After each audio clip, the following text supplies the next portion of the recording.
At dawn, frost clung to cedar grass as deputies traced a faint tire arc behind an abandoned farmhouse, breath fogging, notebooks closed, radios silent, when a boot print surfaced beside brittle weeds, stopping everyone, freezing time, signaling a young life ended and a long winter of questions beginning there then. If you like stories like this, make sure to subscribe and like the video. The discovery occurred outside the small town of Luling, Texas, a place defined by pump jacks, two-lane roads, and courthouse clocks that kept slow, reliable time. December of 1994 had settled in with brittle cold and low gray skies. Holiday lights still hung along storefronts on Magnolia Avenue, blinking after Thanksgiving parades had passed and before Christmas Eve arrived. What lay beyond town, near a disused farmhouse and wind-bent cedar, would soon interrupt that rhythm. The victim was identified as 22-year-old Rebecca Ann Morales, a retail clerk and part-time community college student whose face had appeared on missing person flyers taped to gas station windows only days earlier. Her disappearance had seemed at first like another short absence, a ride missed, a phone call delayed by winter work schedules. The scene suggested otherwise, and the tone of the investigation changed immediately. Rebecca's body was located in a shallow depression shielded from the road by brush. There was no visible violence, no sensational detail for cameras, only the quiet indicators investigators are trained to notice. Positioning, clothing disturbed by weather rather than struggle, and the absence of personal effects pointed toward foul play without spectacle. The autopsy would later confirm death by asphyxiation, consistent with manual pressure, with no defensive wounds and no evidence of prolonged suffering. Time of death was estimated between December 3 and December 4, during a cold snap that slowed decomposition and preserved trace evidence. The medical examiner documented fibers beneath fingernails, soil on footwear inconsistent with the recovery site, and a faint contusion pattern on the neck that matched neither seatbelts nor accidental causes. These findings guided the case from speculation to procedure. Rebecca Morales had last been seen leaving her evening shift at a discount store near Interstate 10. She planned to meet friends later that night to discuss Christmas plans and the upcoming New Year. Witnesses placed her car exiting the lot around 9:18 p.m., confirmed by a grainy security camera that captured headlights and a partial plate reflection. Her vehicle, a blue compact sedan, was found the following afternoon parked neatly along a rural road 10 miles east, doors locked, keys missing. There were no signs of forced entry. Inside, investigators logged a receipt dated December 2, a folded holiday flyer, and a cassette tape still in the deck. The radio preset was tuned to a local country station that had been running Thanksgiving charity announcements. The initial investigation faced familiar limitations. Luling's police department was small, its detectives juggling holiday staffing and a sudden influx of attention. The Caldwell County Sheriff's Office took lead, coordinating with the Texas Rangers. Canvassing produced routine statements. A clerk remembered Rebecca mentioning she was tired and wanted to get home early. A neighbor recalled a vehicle idling near the apartment complex around 10 p.m. A truck driver reported seeing a blue sedan pulled over near a service road, hazard lights on, with a man standing nearby. The description was vague, the time uncertain. Media coverage grew, respectful but persistent, framing Rebecca as a daughter of the town. Candlelight vigils were held as Christmas approached, and the investigation pushed forward without arrests. Evidence was cataloged and stored. Fibers were sent to the state lab, but results were inconclusive. Soil analysis suggested a clay composition common across the county. Tire impressions were photographed and cast, then archived. A partial palm print lifted from the exterior of Rebecca's car did not match any known offenders at the time. Phone records showed no suspicious calls. In 1994, cell phone data was limited, and Rebecca did not own one. The case remained open through New Year's, then drifted as leads dried up. Detectives rotated assignments. Files grew cold in a metal cabinet labeled MORALES, REBECCAA, tabs curling. Years passed. Luling expanded modestly. A new supermarket replaced an old feed store. Pump jacks continued their slow work. Rebecca's parents attended annual remembrance services. Each December, local papers ran brief columns asking for information. In 2002, the case was reviewed by a new sheriff who requested fresh eyes. The Texas Rangers re-examined the file, noting a detail overlooked amid early pressure. The soil on Rebecca's shoes matched a specific caliche blend found near a private access road by an oil lease west of town, not the recovery site or the roadside where her car was found. That access road led to a cluster of storage tanks and a maintenance shed used by contract workers. A list of workers assigned to the lease in late 1994 was compiled. Most had moved on. One name stood out: Daniel Wayne Hargrove, then 31, a maintenance hand with prior arrests for assault and unlawful restraint, none resulting in long sentences. Hargrove had lived temporarily in a trailer near the lease and owned a pickup with tires matching the class of impressions photographed at the scene. In 1994, his prints were not in the state database. By 2001, following a felony conviction in another county, they were. The partial palm print from Rebecca's car was compared and matched with high confidence. Investigators proceeded carefully.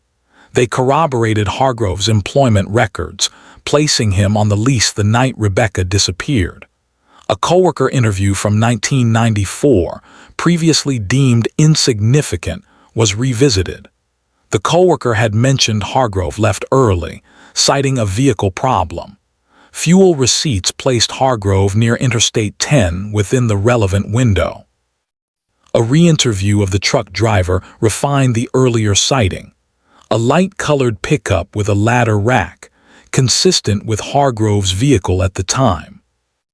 In 2003, a search warrant was executed on Hargrove's property. Items recovered included a length of cord consistent with fibers noted in the autopsy, and a pair of boots with tread wear aligning to the cast impressions when adjusted for age-related degradation.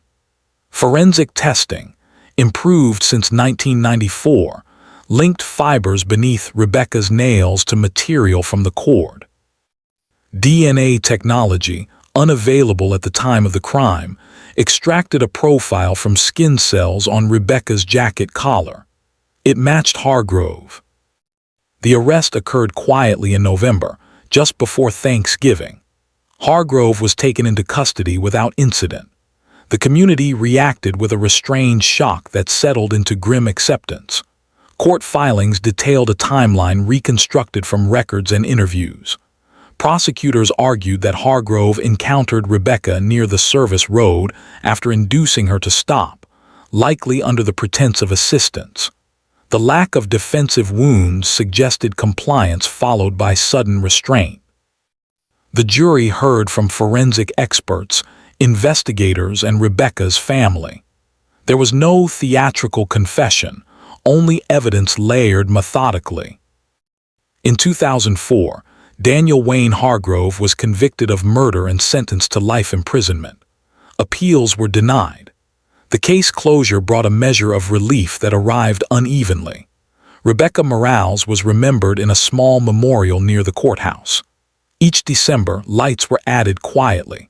The files were returned to the cabinet, now marked SOLVED, and the town continued, older and changed, carrying the knowledge that patience, records, and time had finally spoken. The investigation did not end with the arrest, and the months that followed revealed how methodical patience had slowly reassembled a fragmented past. Prosecutors worked from boxes of documents that smelled faintly of dust and paper glue, evidence tags yellowed at the edges. Each item was reconsidered for admissibility, relevance, and narrative clarity. The goal was not spectacle. It was coherence. Rebecca Ann Morales had lived an ordinary life, and the state's burden was to show how that ordinariness had been violated in a precise, lawful sequence. The autopsy report became a central document. The medical examiner's restrained language carried weight. Cause of death was listed without flourish, time of death bracketed within hours, contributing factors noted with scientific caution. The report emphasized the absence of intoxicants, the lack of defensive trauma, and the preservation of trace materials due to cold December temperatures. Those details mattered. They supported a timeline that aligned with witness accounts and fuel receipts, and they countered defense arguments suggesting alternative scenarios. The examiner's notes on fiber transfer and the pattern of neck contusions were explained in court through diagrams and neutral testimony, underscoring restraint rather than dramatization. Investigators reconstructed Rebecca's final hours using traffic flow data, store schedules, and weather logs. December 1994 had been unusually cold for central Texas, with nighttime temperatures dropping below freezing. Roads were dry, but visibility was reduced by low cloud cover. Holiday traffic was moderate. This context explained why a stopped vehicle on a service road might not draw immediate attention. It also explained the preservation of impressions and fibers that would later prove decisive. The reconstruction was not a story. It was a sequence of probabilities supported by records. Media attention intensified as the trial approached. Local newspapers printed timelines and photographs of the rural roads involved, careful to avoid speculation.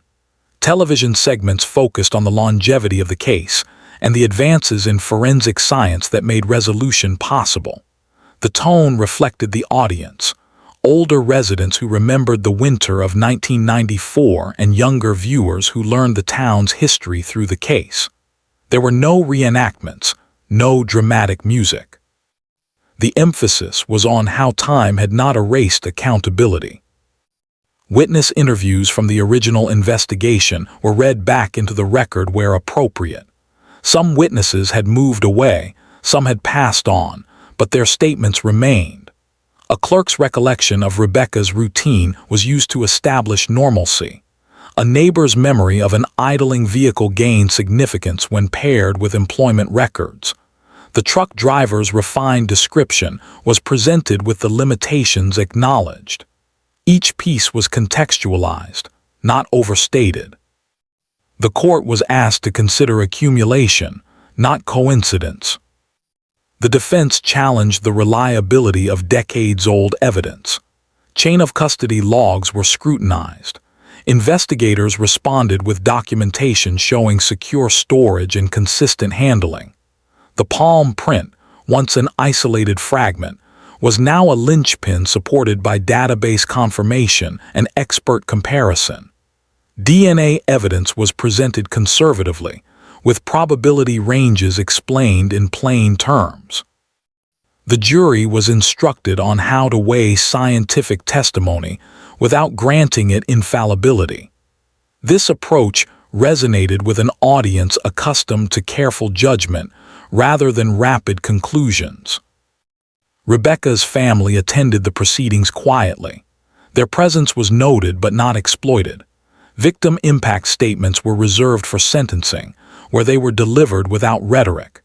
They spoke of holidays marked by absence, of Thanksgiving tables with an empty chair, of Christmas mornings that carried a different weight. These statements were brief and controlled, consistent with the tone of the case. They served to remind the court of consequences without diverting from evidence. The verdict arrived after deliberate consideration. The jury found Daniel Wayne Hargrove guilty of murder. The sentence reflected statutory guidelines and the aggravating factors established at trial. Life imprisonment was imposed, with eligibility conditions defined by law. There were no immediate reactions, no audible responses. The courtroom returned to procedural calm. The judge thanked the jurors for their service and acknowledged the complexity of cases that span decades. Appeals followed as expected. They focused on evidentiary challenges and procedural claims. Appellate courts reviewed the record, emphasizing standards rather than emotion. The conviction was upheld. Written opinions noted the careful integration of old and new evidence and the absence of reversible error. With the appellate process concluded, the case entered its final administrative phase. For the town of Luling, closure was gradual. A memorial plaque was placed near the courthouse, modest in size, bearing Rebecca's name and dates. Local schools incorporated discussions about community safety and the importance of reporting concerns, framed without fear. Law enforcement agencies used the case as a training reference, highlighting the value of preserving evidence and revisiting files with fresh tools. The Cold Case Unit expanded its review of similar unsolved matters, applying lessons learned. Seasonal rituals continued. Each December, lights appeared along Magnolia Avenue, and the courthouse clock kept time. Thanksgiving drives resumed, Christmas parades returned, and New Year's celebrations marked transitions. The case became part of the town's institutional memory, referenced quietly rather than sensationally. Older residents spoke of it in measured terms, emphasizing patience and diligence. Younger residents learned of it through archives and local journalism. The final disposition of evidence was handled according to protocol. Items not required for ongoing appeals were cataloged for long-term storage or returned to families when appropriate. Digital records were updated to reflect the solved status. The metal cabinet that once held an unresolved file now contained a complete record, tabs replaced, notes organized. It stood as a reminder that resolution often arrives not through revelation but through accumulation. Rebecca Ann Morales was remembered not for the manner of her death but for the life interrupted. The case underscored a truth familiar to those who have watched years pass. That time can obscure, but it can also clarify. When paired with methodical work and restraint, it can bring accountability even after winters have come and gone. As the years moved beyond the trial, the case of Rebecca Ann Morales settled into a quieter phase, one defined less by courtrooms and more by administrative finality.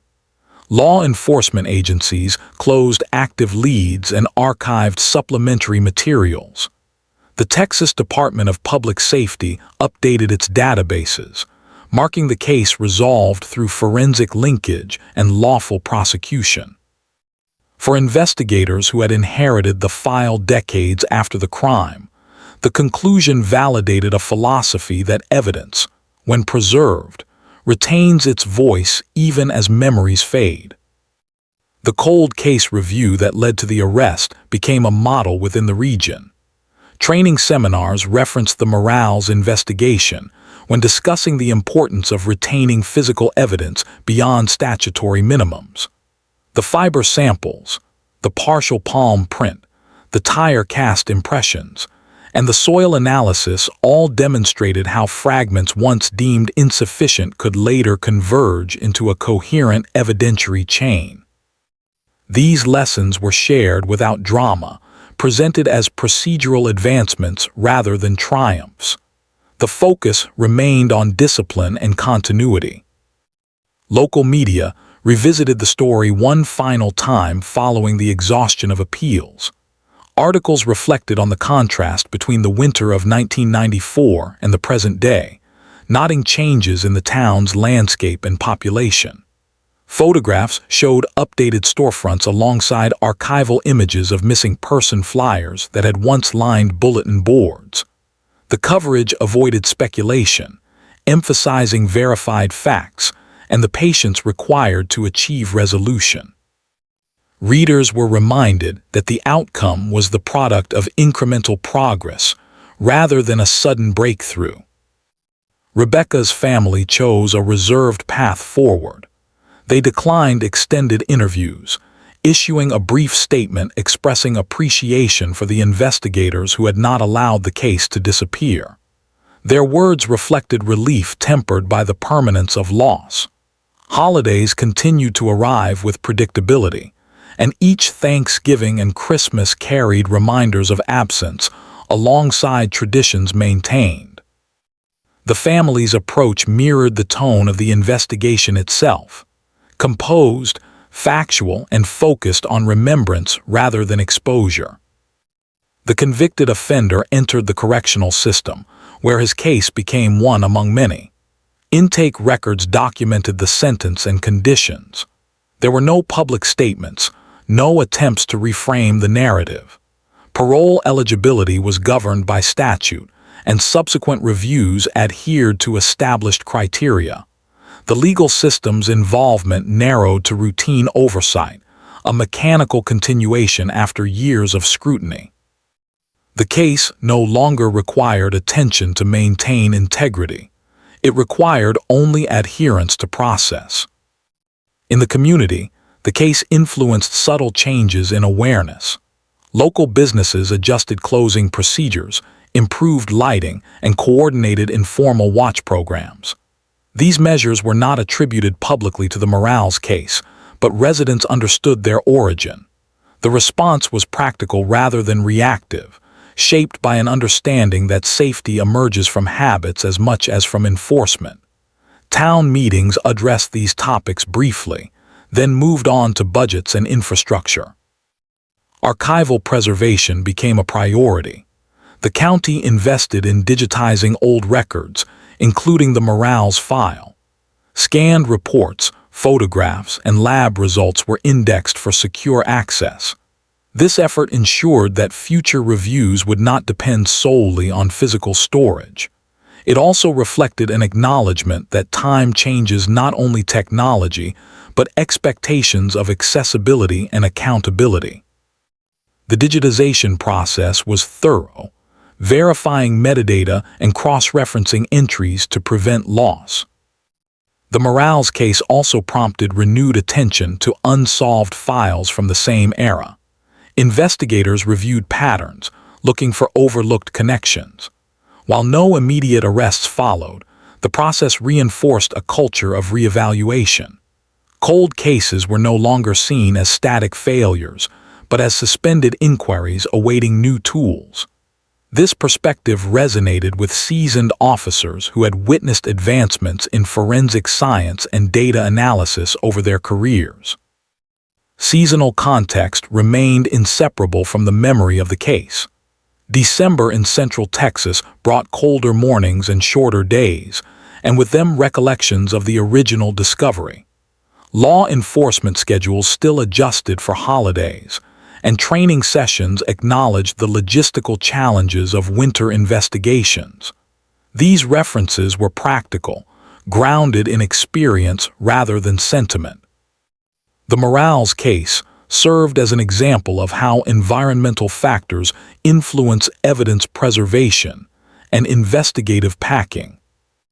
In quiet moments, some investigators reflected on the long arc of the case.